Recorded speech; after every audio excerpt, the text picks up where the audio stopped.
for a few questions. Please raise your hand.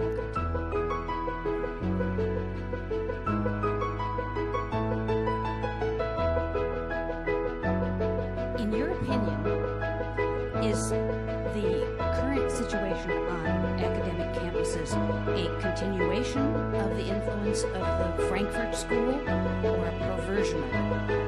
A continuation. I mean, the Frankfurt School, for people who don't know anything about Frankfurt School philosophy, is a group of philosophers in the 1920s in Germany who were expatriates. They moved to the United States and basically infiltrated American universities with an ideology that suggested, they realized, the Frankfurt School, they realized that Marxism, when Karl Marx wrote Das Kapital, what he was trying to do was describe how he thought society was going to work. It was actually descriptive, not necessarily proscriptive. It was, here's what's going to happen.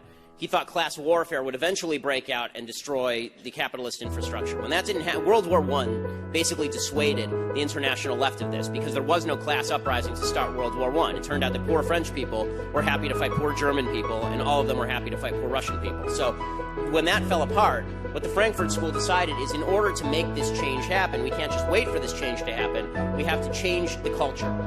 And the Frankfurt School basically decided to change the culture from the roots out.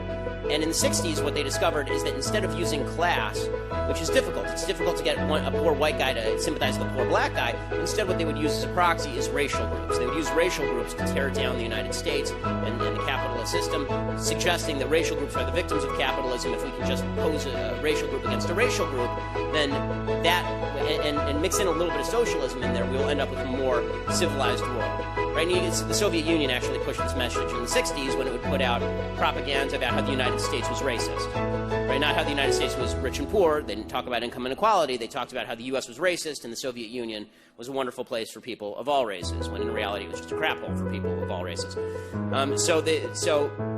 Yes, the Frankfurt School, which was led by people like Herbert Marcuse, it was very influential.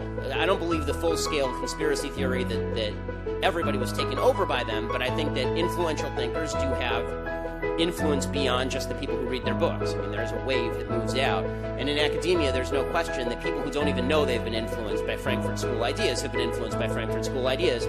Just as if you ask most Democrats, do you like Karl Marx? Most of them will say no, even though they're buying directly into his philosophy.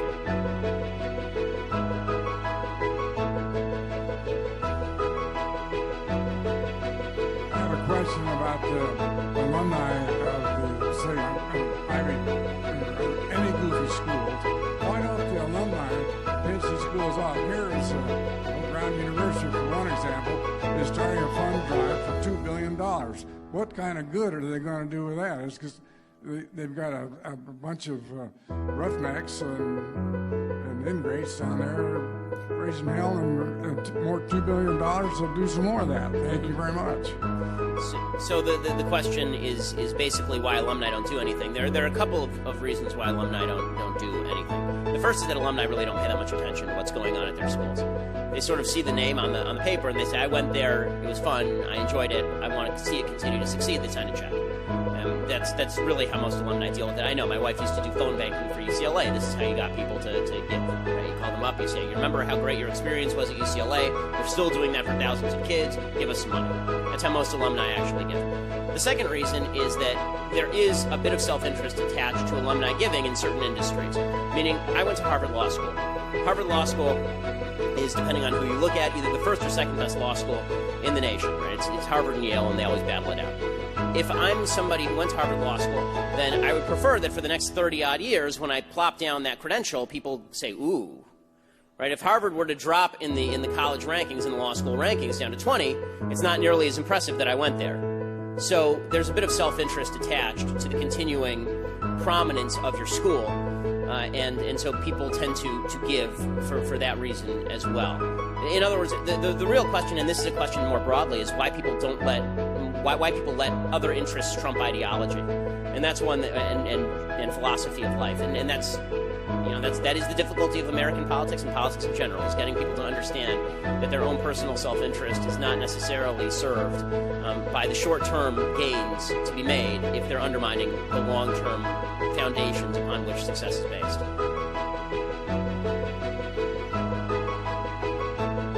It's clear, definitely up on everything. I'd like to ask you a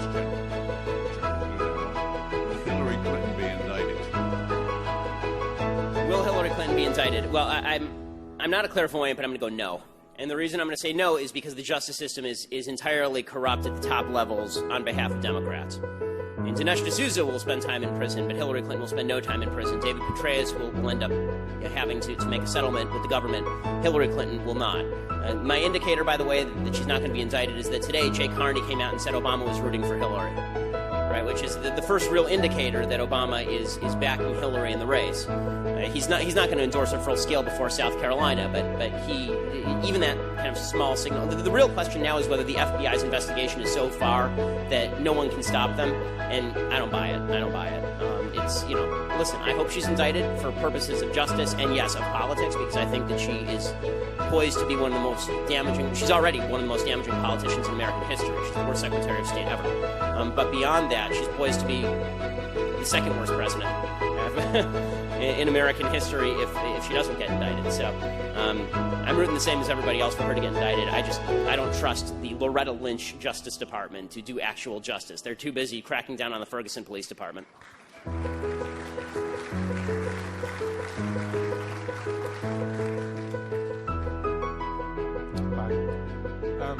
I've noticed that this new development, claims like safe spaces, for instance, and trigger warnings, has taken on a different kind of jargon than previous revolutionary. It's really therapeutic, and it's operating on an emotional level.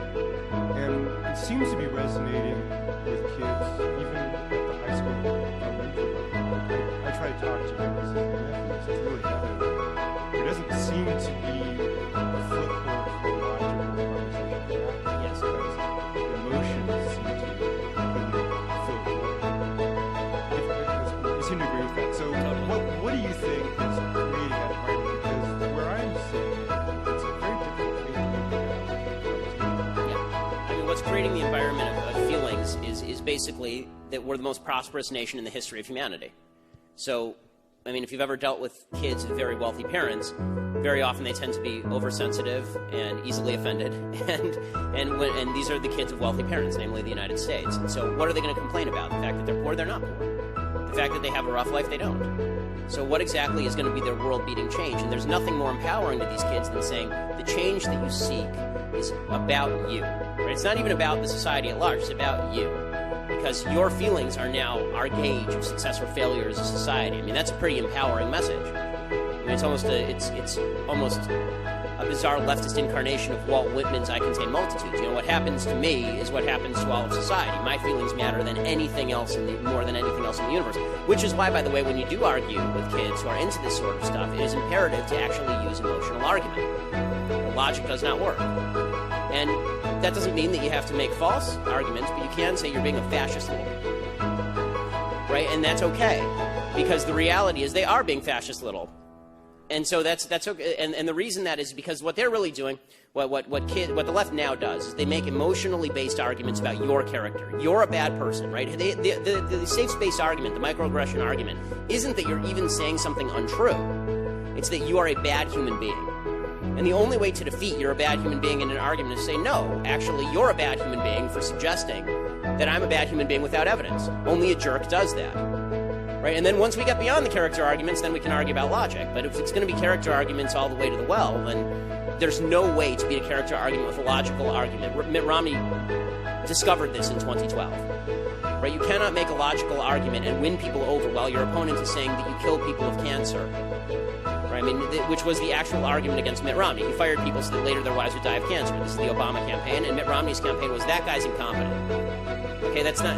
So who are you going to vote for? The guy who kills people with cancer with his magic Wall Street powers, or the guy who's mildly incompetent? Right. So character arguments do matter, and this is why I encourage conservatives to see the world as it is, not as we wish it to be. Logical arguments are not going to defeat the safe space microaggression mentality. The only thing that defeats that is showing these kids that what they are doing is actually immoral. It's not just ineffective, it's not just counterproductive, it's immoral. It is immoral to call the police if someone hurts your feelings. It makes you a bad human being if you call the police because somebody hurt your feelings. It makes you a fascist thug who wants to use a gun against someone. And when you speak to them like that, at least you can embarrass them enough for just a moment that maybe there's a gap.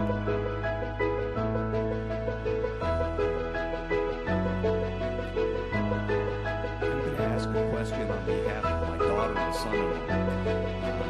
We were visiting them. He's in the military. Well, thank you. Over Christmas, and he asked the question, we have 4 kids, homeschool, should we be saving money to send them to college? You've described a situation. He seems to sense that this is maybe not a good place for his kid. On the other hand, college served him well, his wife. So would you please respond? So you have to gauge your own kids. I think it's a different... Listen, I went to UCLA, I went to Harvard Law. There are no 2 more liberal institutions, leftists. I don't like the word liberal. They're not liberals. They're leftists.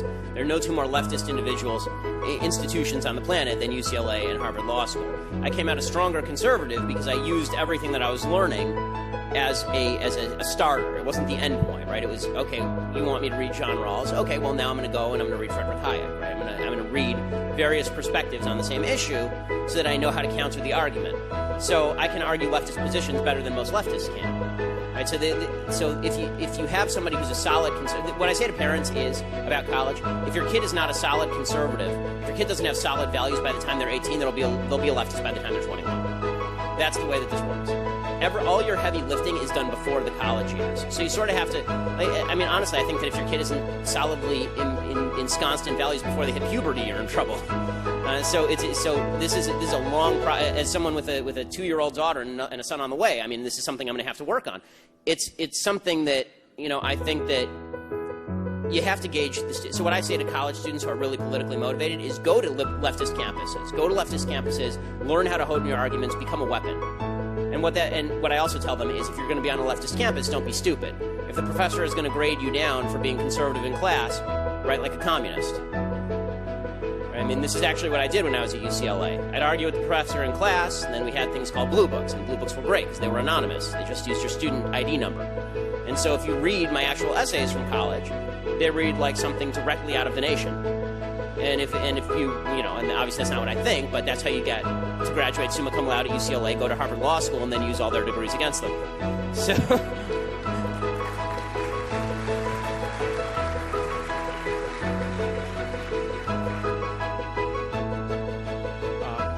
One of the things that you mentioned in your speech was that sooner or later we're going to have to come out of college and live with the reality of life and making a living and doing these types of things.